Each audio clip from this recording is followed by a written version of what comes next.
नौकरी एक आम इंसान के लिए ऐसा पैसा होता है जिसके लिए वो किसी भी हद तक जा सकता है। देश हो या विदेश, कितना भी कठिन रास्ता हो, वो उसको पार करके ही दम लेता है।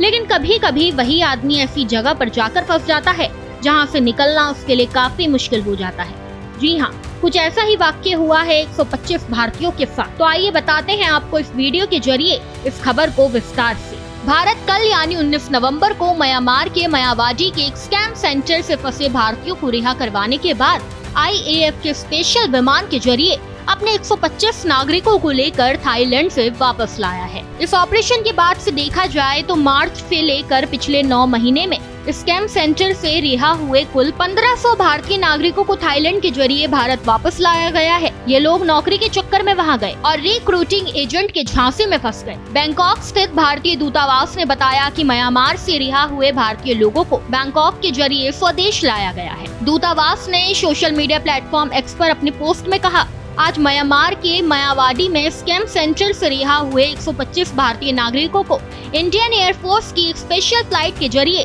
थाईलैंड में माई फोर्ट से वापस लाया गया। इस साल मार्च से अब तक म्यांमार के स्कैम सेंटर से रिहा हुए कई 100 भारतीयों को थाईलैंड के जरिए स्वदेश वापस लाया जा चुका है। आपको बता दें कि भारतीय दूतावास ने 19 नवंबर को थाई बॉर्डर शहर माई फोर्ट से वापस लाए गए भारतीयों की कुछ फोटो भी शेयर की। दूतावास ने अपने पोस्ट में आगे कहा, साउथ ईस्ट एशिया में स्कैम सेंटर में फंसे भारतीयों को वापस लाने की भारत सरकार की कोशिशों के तहत थाईलैंड में भारतीय दूतावास और चियांग माई में भारतीय कॉन्सुलेट ने रॉयल थाई सरकार और थाईलैंड के टॉक प्रोविंस की अलग अलग एजेंसियों के साथ मिलकर काम किया है, जिससे इन भारतीय नागरिकों को वापस लाने में मदद मिल सकी। इसके साथ ही दूतावास ने ये भी चेतावनी दी कि भारतीय नागरिकों को ये सलाह दी जाती है कि वे विदेश में नौकरी का ऑफर लेने से पहले विदेशी एम्प्लॉयर्स के केंद्रीय शेयर्स वेरीफाई जरूर करें और रिक्रूटिंग एजेंट और कंपनियों के पिछले रिकॉर्ड्स भी चेक कर लिया करें।